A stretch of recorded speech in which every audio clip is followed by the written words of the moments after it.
Martha Blackwood clutched the letter to her chest as tears blurred her vision, the cruel whispers following her down the dusty main street of Sweetwater, Wyoming territory, 1878, like a swarm of angry hornets.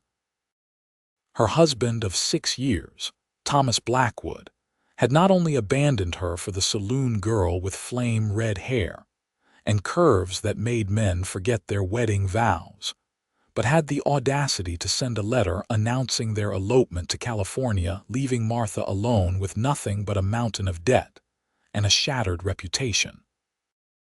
"There goes Unwanted Martha," Harriet Peterson Stage whispered to her circle of friends gathered outside the general store. "Poor thing, couldn't even keep a man like Thomas satisfied. Must be something wrong with her." Martha kept her head high, though her insides twisted with humiliation. At 26, she was considered all but dead to the marriage market in a frontier town where women were scarce and valued primarily for their ability to produce children and maintain a home. Thomas had made sure everyone knew of their childless state, blaming Martha's barren womb rather than his own inadequacies. The whispers grew louder as she approached the bank, where she would beg for an extension on the mortgage payment for the small homestead Thomas had left her to manage alone. Her steps faltered when she saw the crowd gathered outside the building. "We don't extend credit to women without husbands," Mr. Wilkins, the bank manager, had told her yesterday, his thin lips curled in disdain. "Especially ones whose husbands leave them. Bad investment." Martha squared her shoulders. 6 weeks had passed since Thomas's departure, and each day brought new humiliations. Yesterday, the mercantile had refused her credit. The day before, the butcher had sold her spoiled meat at full price. Even the church ladies, who prided themselves on Christian charity, had excluded her from their weekly sewing circle. "I'll manage without their help," she whispered to herself, though the brave words rang hollow even to her own ears. As she rounded the corner, a commotion near the livery stable caught her attention. A group of men had gathered around a stranger, tall and broad-shouldered, with a black Stetson pulled low over his face. His appearance was striking enough to momentarily distract the townsfolk from their favorite pastime of tormenting Martha. The stranger moved with the easy confidence of a man comfortable in his own skin. His buckskin jacket was worn but well-maintained, and the gun at his hip was positioned for function rather than show. A true cowboy, not like the pretenders who populated the saloons after cattle drives. Martha tried to skirt the gathering, but her worn boot caught on a loose board, sending her stumbling forward. Her market basket flew from her grasp, scattering its meager contents across the dirt street. A single apple rolled to a stop against a dusty black boot. The stranger bent down, retrieved the apple, and straightened to his full height, well over 6 feet. When he lifted his head, Martha found herself staring into eyes the color of a summer storm, gray with hints of blue. A scar ran along his jawline, disappearing into several days' worth of stubble. "Madam," he said, his voice a low rumble as he offered the apple, "believe this belongs to you." Martha reached for it, acutely aware of the curious stares from the townspeople. "Thank you, sir." His eyes flickered to her ringless left hand, then back to her face. "Xavier Grayson," he introduced himself with a slight tip of his hat. "Just arrived in town." "Martha Blackwood," she replied automatically, then winced as the familiar ripple of whispers swept through the onlookers. "That's her," someone murmured none too quietly. "The unwanted one." Xavier's expression didn't change, but something dangerous flashed in his eyes. "Seems to me," he said, raising his voice just enough to carry, "that this town could use some lessons in manners." "You don't know her story, stranger," Harold Peterson, the general store owner and husband to gossip monger Harriet, stepped forward.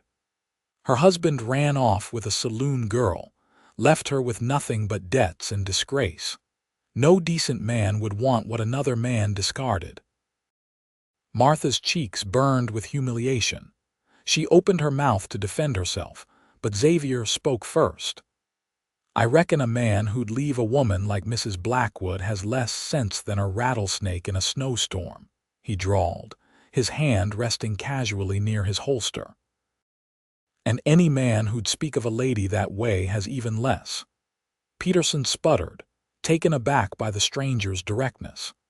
"Now, if you'll excuse us," Xavier continued, placing Martha's basket over his arm and offering her his elbow, "the lady and I have business to discuss."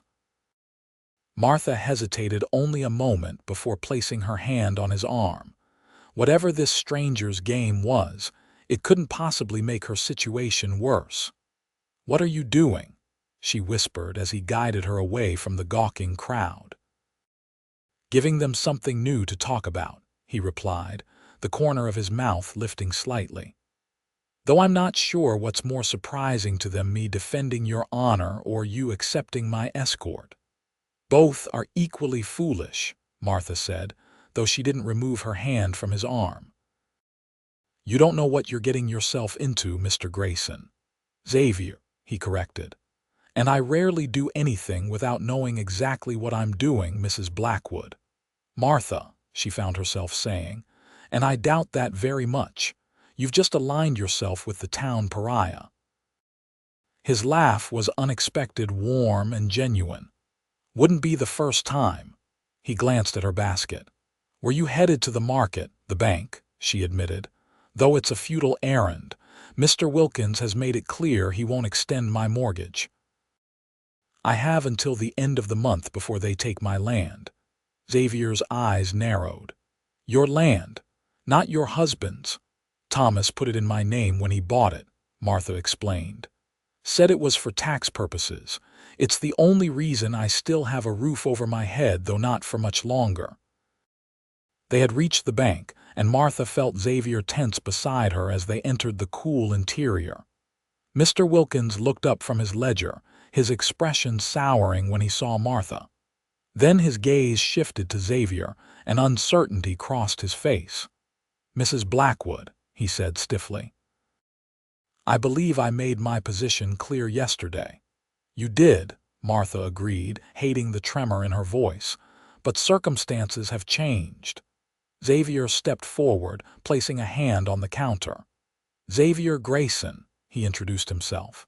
"I understand Mrs. Blackwood has a mortgage payment coming due." Wilkins's eyes darted between them. "That's between the bank and Mrs. Blackwood." "Not anymore," Xavier said, his voice pleasant but firm. "How much does she owe, Mr. Grayson?" Martha protested. "I can't let you $200, Wilkins cut in, clearly seeing an opportunity. "Plus interest." Xavier reached into his coat and withdrew a leather wallet. He counted out the bills and placed them on the counter. "That should cover it with interest." Wilkins's eyes widened at the stack of money. "Indeed it does. But what is your interest in Mrs. Blackwood's affairs, if I might ask?" Xavier's smile didn't reach his eyes. "You might ask, but I might not answer." He turned to Martha. "Is there anything else you need to settle while we're here?" Martha was too stunned to speak. $200 was more money than she'd seen in years. Thomas had kept a tight hold on their finances, doling out small amounts for household expenses, and pocketing the rest money he'd apparently been saving for his escape with the saloon girl. "Mrs. Blackwood also has an outstanding loan of $50, Wilkins ventured, sensing an opportunity. "A loan she never took out," Xavier countered, his tone hardening. "Unless you can produce paperwork with her signature, not her husband's." Wilkins flushed. "Well, as I thought." Xavier placed his hand at the small of Martha's back, guiding her toward the door. "Good day, Mr. Wilkins."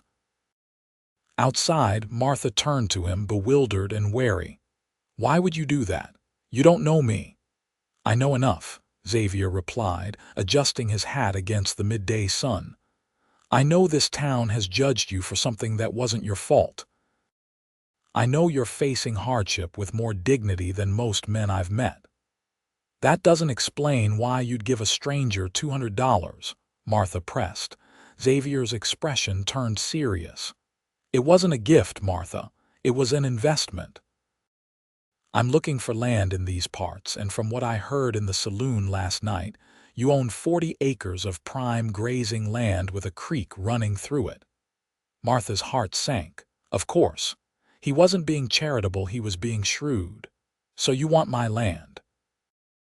I want to make you a business proposition, he corrected. I have a herd of cattle arriving next week. I need pasture and I need help managing them. You need money and, if you'll pardon my saying so, protection from this town's petness. Martha crossed her arms. What exactly are you proposing, Mr. Grayson? A partnership, he said. I'll pay off your debts and provide capital for improvements to the property. You provide the land and your knowledge of local conditions. We split the profits equally. It was a fair offer, more than fair. Too fair, which made Martha suspicious. And what do you really want? His eyes crinkled at the corners. Would you believe me if I said I'm just a businessman who recognizes an opportunity? No, Martha said bluntly. Xavier laughed again, the sound drawing curious stares from passers-by. Smart woman. The truth is, I've been tracking your husband for the past 6 months. Martha's blood ran cold. You're a bounty hunter, former U.S. Marshal, he corrected. Your husband and his red-haired friend robbed a bank in Denver before they fled. They didn't just leave you with debts, Martha. They left you to face the consequences of their crimes. Martha felt the ground tilt beneath her feet. Thomas. A bank robber. Xavier steadied her with a gentle hand on her elbow. He was the lookout. The woman was the one who charmed the teller while her previous paramour emptied the safe. They've done it 3 times across Colorado and Wyoming. And you think they'll come back here, Martha realized, feeling sick. You're using me as bait. Xavier shook his head. No. I know they're not coming back. I caught up with them in California last month. Thomas is in prison awaiting trial, and the woman turned state's evidence against him. Martha stared at him, trying to process this information. Then why are you here? Why approach me? Xavier's expression softened. Because in the process of tracking him, I learned about you, about how he treated you, about the situation he left you in. And when my job with the Marshals ended, I found myself heading here instead of back to Colorado. Why? Martha whispered. Because sometimes justice isn't enough, he said simply. Sometimes wrongs need to be righted in other ways. Martha studied his face, looking for signs of deception but finding none. I still don't understand what you get out of this arrangement. A business partner, he said. A place to settle after 15 years of chasing outlaws across the frontier. And maybe, he added, his voice dropping slightly, the chance to know a woman who's faced adversity with the kind of strength most men only pretend to have. Martha felt her cheeks warm. You don't know me well enough to say that. I know more than you think, Xavier replied. I've read the letters you wrote to Thomas that he never opened. I found them in his saddlebags. Mortification swept through her. Those letters had been filled with her heart's deepest feelings, her loneliness, her hopes, her desperate pleas for Thomas to return. You had no right. No, I didn't, Xavier agreed, surprising her with his candor. But they showed me the kind of woman you are, someone worth knowing. Someone worth helping. Before Martha could respond, a commotion erupted from the saloon. A group of cowboys burst through the swinging doors, their loud laughter carrying down the street. One of them spotted Martha and nudged his companions. Hey, boys, look who it is, the unwanted wife. He called out, his words slurring slightly. Heard you're looking for a man to warm your bed now that Thomas is gone. Martha froze, humiliation burning through her. She'd endured whispers and sidelong glances, but this public taunting was a new low. Xavier moved so quickly she barely saw him cross the distance. He grabbed the cowboy by the collar, lifting him almost off his feet. "Apologize to the lady," he said, his voice deadly quiet. The cowboy struggled, his face reddening.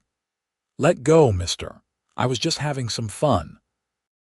"Apologize," Xavier repeated, "or the undertaker will be measuring you for a box within the hour."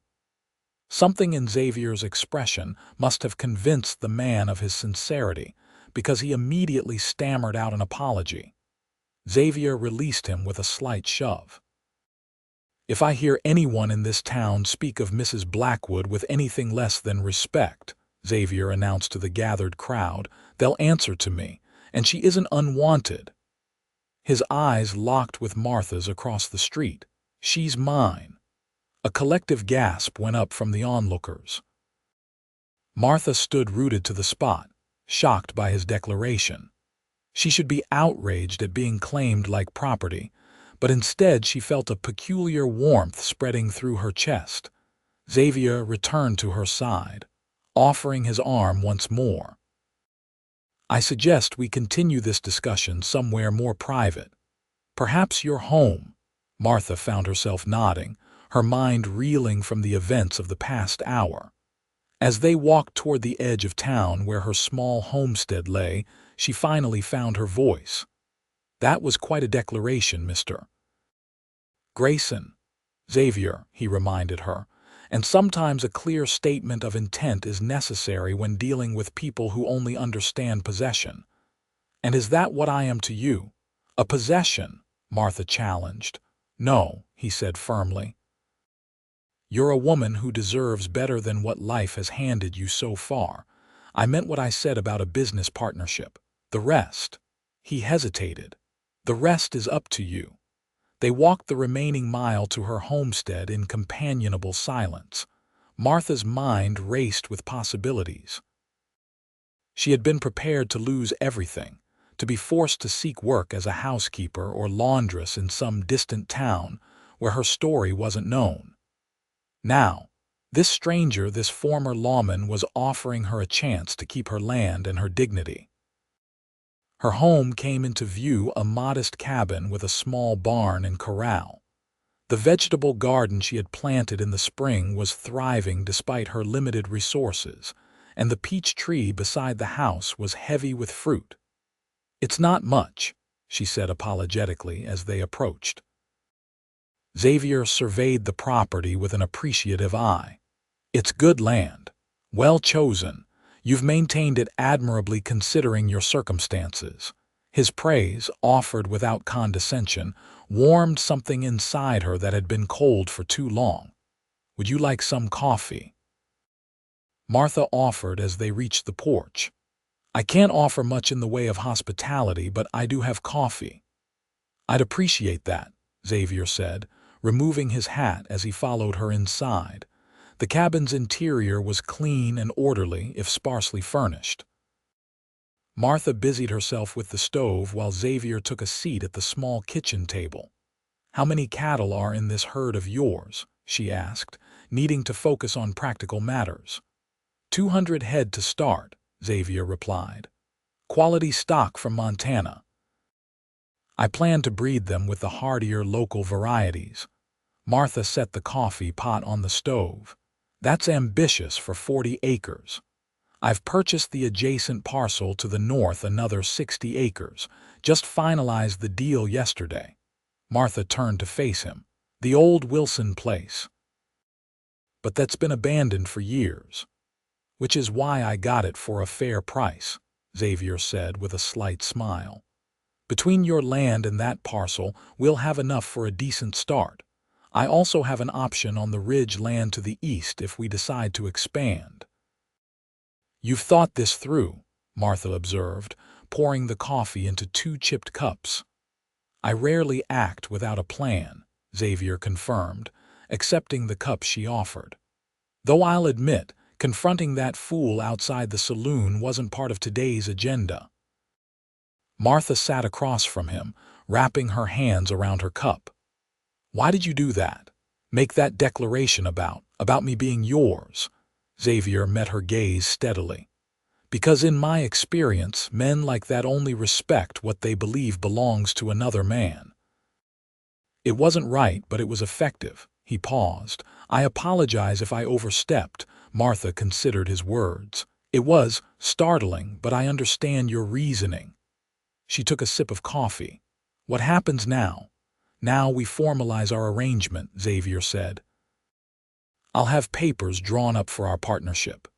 In the meantime, I'll start arranging for supplies and hands to help with the herd when it arrives. And where will you stay? Martha asked, suddenly aware of the implications of their arrangement. I've taken a room at the boarding house in town, Xavier assured her, correctly interpreting her concern. I have no intention of compromising your reputation further. Martha laughed bitterly. I'm not sure my reputation could be more compromised in this town. It will improve, Xavier said confidently. People respect success and prosperity. Once our operation is running, you'll see a change in how they treat you. I'm not sure I want their acceptance if it comes only with success, Martha said. Xavier's expression softened. That's just one of the reasons I knew you were someone worth knowing, Martha Blackwood. The look in his eyes made her breath catch. It had been so long since anyone had looked at her with genuine admiration.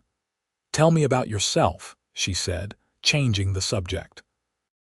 15 years as a marshal must have given you many stories. Xavier's lips quirked. Some fit for mixed company, some not. I grew up in Pennsylvania, headed west after the war. Spent some time mining in Colorado before joining the Marshals. The war. Martha examined him more closely. He couldn't be much past 35. I lied about my age, Xavier admitted. Joined up in '64 when I was 16, saw enough in that year to last a lifetime. Martha nodded, understanding his reticence. And family, parents passed years ago, no siblings, no wife. He gave her a pointed look. Despite what I said in town, I'm not in the habit of claiming women I've just met. Martha felt herself blush. I should hope not. A comfortable silence fell between them as they sipped their coffee. Martha couldn't remember the last time she'd felt this at ease with another person.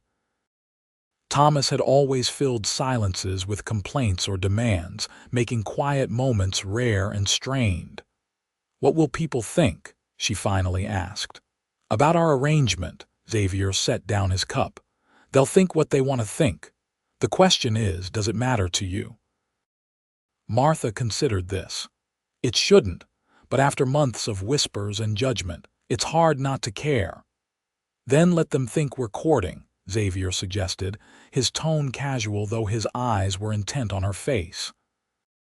It would explain my interest in your property and provide you with some protection from their gossip. Martha's heart skipped. Pretend to court, that seems dishonest.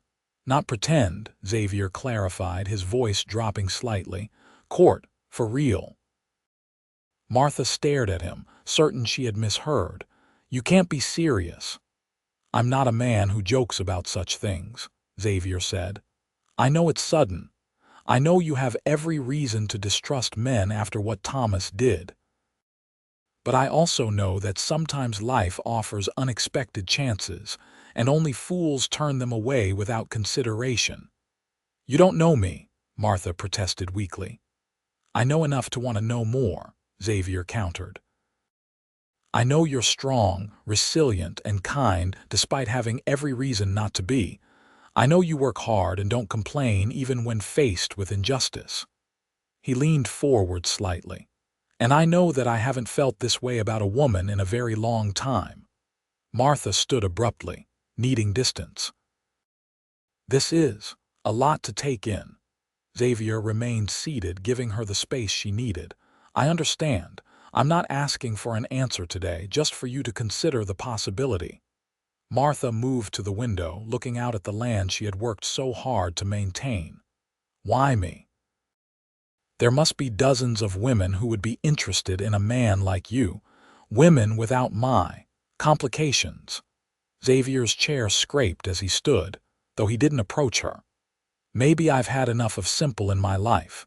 Maybe complications are exactly what I'm looking for. Martha turned to face him, studying his expression for any sign of deception or ulterior motive. She found none. If I were to consider this courtship, it would have to be slow on my terms. Xavier nodded. Of course. And the business arrangement stands regardless, Martha insisted. My agreement to a courtship won't be because I need your financial help. Agreed, Xavier said without hesitation. The business partnership is separate. It stands on its own merits. Martha took a deep breath. Then I will. Consider it. The smile that spread across Xavier's face transformed his features, erasing the hardness that years as a lawman had etched there. That's all I ask. He reached for his hat. I should get back to town. I have some telegrams to send about the cattle drive. Martha walked him to the door. When will I see you again? Tomorrow, Xavier said. I'll bring the partnership papers for your review, and perhaps, he added with a hint of mischief, take you to dinner at the hotel. Give the gossips something substantial to talk about. Martha couldn't help but smile at his audacity. You're deliberately provoking them. Merely accelerating the inevitable, Xavier corrected. By this time tomorrow, half the town will be convinced we're secretly married, and the other half will be placing bets on when we will be. And what do you think? Martha asked, surprising herself with her boldness. Xavier's eyes darkened slightly as they fixed on hers. I think, he said softly, that some things are worth waiting for and some people are worth fighting for. He tipped his hat. Until tomorrow, Martha Blackwood.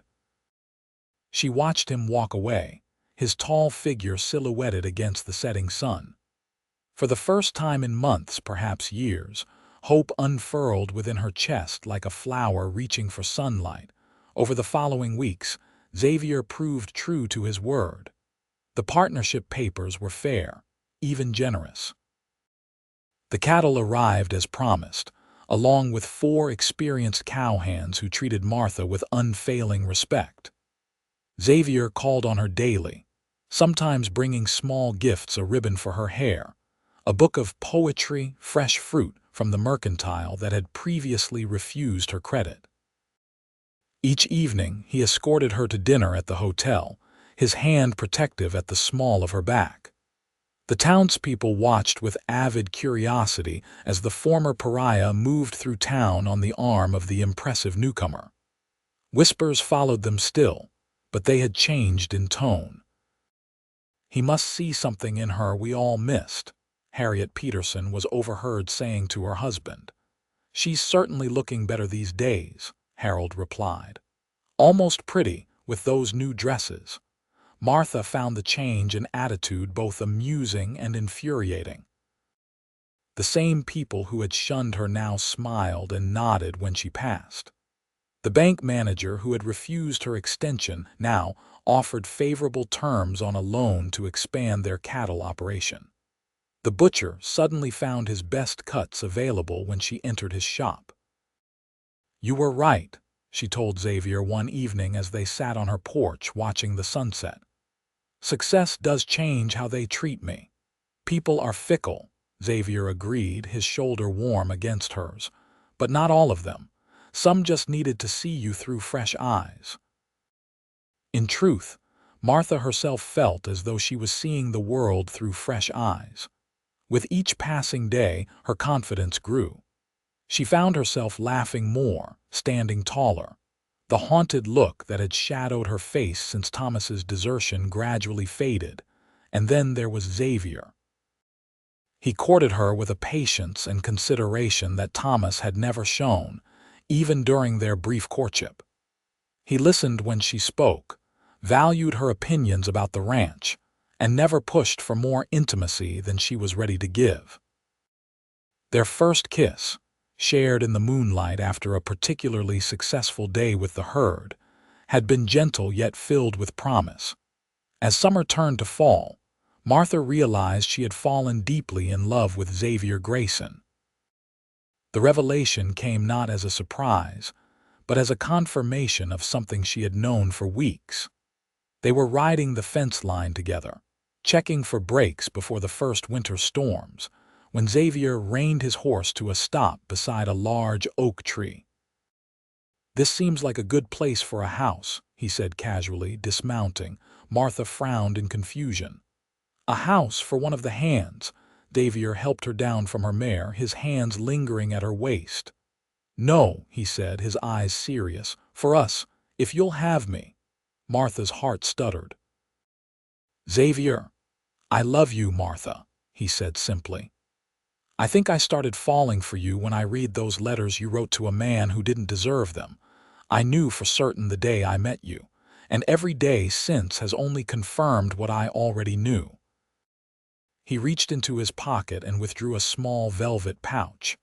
"I'm not Thomas," he continued. "I won't make promises I can't keep. I won't abandon you when things get difficult. I will never betray your trust." He opened the pouch, revealing a simple gold band set with a small diamond. "I will love you for all the days of my life if you'll be my wife." Martha felt tears spring to her eyes. "The town will say you took pity on me, that you married me because no one else would." Xavier cupped her cheek gently. "The town can go hang. We know the truth. I'm asking you to marry me because the thought of waking up without you beside me is more than I can bear." Martha covered his hand with her own. "Yes," she whispered. "Yes, I'll marry you." The kiss they shared beneath that oak tree was a promise of commitment, of passion, of a future built together brick by brick. They were married in the church 2 weeks later. To Martha's surprise, the pews were filled with townspeople who had once shunned her.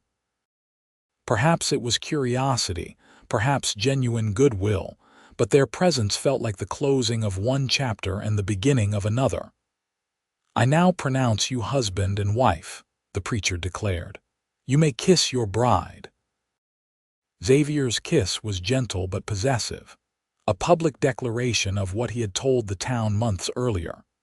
She was his, and he was hers, bound together not by circumstances or necessity, but by choice and love.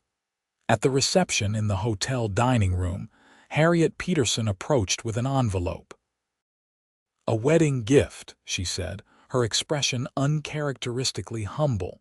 "From all of us." Inside was a deed to the ridge land Xavier had been considering for expansion, paid in full by the town council. "Why?" Martha asked, genuinely puzzled by the gesture. Harriet looked uncomfortable. "We treated you poorly after Thomas left. We were wrong. This is our way of making amends." Martha felt Xavier's hand at the small of her back, warm and supportive. 6 months ago she might have thrown the deed back in Harriet's face. Now she simply nodded her acceptance. "Thank you. We appreciate the gesture." As Harriet walked away, Xavier leaned down to whisper in Martha's ear, "Forgiveness looks good on you, Mrs. Grayson." Mrs. Grayson. The name still felt new on her tongue, but right in her heart. "As does happiness on you, Mr. Grayson." That night, in the privacy of their bedroom, Martha gave herself completely to her husband. His lovemaking was tender yet passionate, respectful of her inexperience yet responsive to her growing desire. In his arms, she found a fulfillment Thomas had never bothered to give her. "I love you," she whispered in the darkness, her head pillowed on his chest. Xavier's arms tightened around her. "And I love you, always." As the years passed, Sweetwater changed, and so did the Grayson Ranch. Their cattle operation expanded to become one of the most successful in the territory. The ridge land Harriet and the town had gifted them became the site of their new home, a spacious 2-story house with wide porches and plenty of room for the children they hoped would come. And come, they did. Their first daughter, Emma, was born exactly 9 months after their wedding night. Their son, James, followed 2 years later. By the time Wyoming became a state in 1890, the Graysons had added twin girls, Lily and Rose, to their family. The woman once mocked as unwanted became one of the most respected in the community. Martha established a school on their property, open to all children regardless of background. She started a lending library in town and served on committees that brought improvements to Sweetwater. Xavier never returned to law enforcement, though his reputation and experience made him a natural choice for positions of responsibility in the growing community. He served as a deputy when needed and helped establish the region's first cattlemen's association. But his greatest pride remained his family and the love he shared with Martha. On their 10th anniversary, he took her back to the oak tree where he had proposed. "Any regrets?" he asked as they spread a picnic blanket beneath its spreading branches. Martha looked up at the house on the ridge, where their 4 children were being watched by their trusted housekeeper. She thought of the journey that had brought her here, the pain of Thomas's betrayal, the cruelty of the town, the day a tall stranger had picked up her apple and changed her life forever. "Not one," she said, reaching for his hand.